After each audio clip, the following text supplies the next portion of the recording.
सभोपदेशक अध्याय 9। सभोपदेशक अध्याय 9। मैंने यह सब कुछ मन लगाकर विचार किया कि इन सब बातों का भेद पाओ। तब पता लगा कि धर्मी और बुद्धिमान लोग और उनके काम परमेश्वर के हाथ में है।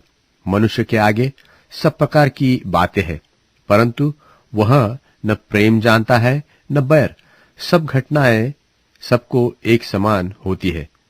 धर्मी, दुष्ट, भले, शुद्ध, अशुद्ध, यज्ञ करने वाले और न करने वाले सबों की एक ही सी दशा होती है। जैसी भले मनुष्य की दशा वैसी ही पापी की दशा। जैसे शपथ खाने वाले की दशा वैसे ही वह है जो शपथ खाने से डरते हैं।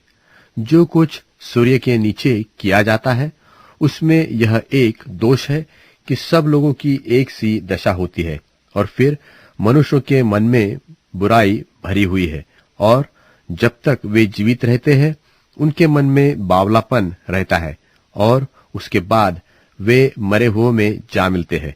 क्योंकि उसको जो सब जीवितों में मिला हुआ है उसको भरोसा है, इसलिए जीवता कुत्ता मरे हुए सिंह से बढ़कर है। क्योंकि जीवते तो इतना जानते हैं कि हम मरेंगे, परंतु मरे हुए कुछ भी नहीं जानते, और न उनको बदला मिल सकता है, क्योंकि उनका स्मरण मिट गया है। उनका प्रेम और उनका बैर और उनकी डाह अब नाश हो चुके, और जो कुछ सूर्य के नीचे किया जाता है उसमें उनका फिर सदा के लिए कोई भाग न होगा। अपने मार्ग पर चला जा, अपनी रोटी आनंद से खाया कर, और अपना दाख मधु मन से सुख मान कर पिया कर, क्योंकि परमेश्वर तेरे कामों से प्रसन्न हो चुका है। तेरे वस्त्र सदा उजले रहे और तेरे सिर पर तेल की घटी न हो। अपने जीवन के सारे व्यर्थ दिन जो उसने सूर्य के नीचे तेरे लिए ठहराए हैं, अपनी प्यारी पत्नी के संग में अपने व्यर्थ जीवन के दिन बिताना, क्योंकि तेरे जीवन में और तेरे परिश्रम में जो तू सूर्य के नीचे करता है तेरा यही भाग है। जो काम तुझे मिले उसे अपनी शक्ति भर करना, क्योंकि अधोलोक में जहां तू जाने वाला है न काम है न युक्ति, वहां न ज्ञान और न बुद्धि काम देती है। मैंने फिर कर धरती पर देखा कि न तो दौड़ में वेग दौड़ने वाले और युद्ध में शूरवीर जीतते हैं, फिर न तो बुद्धिमान लोग रोटी पाते हैं, और न समझने वाले धन, और न प्रवीणों को अनुग्रह होता है। वे सब समय और संयोग के वश में है, क्योंकि मनुष्य अपना समय नहीं जानता।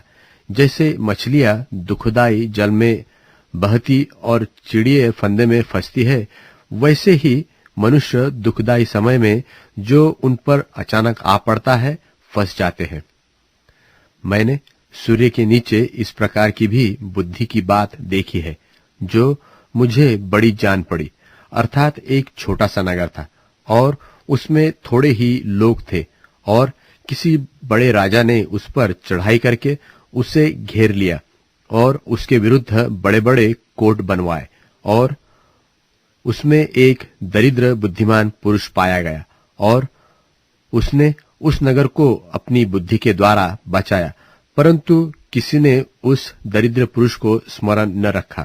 तब मैंने कहा, बुद्धि पराक्रम से उत्तम है, तो भी उस दरिद्र की बुद्धि तुच्छ की जाती है, और उसका वचन कोई नहीं सुनता।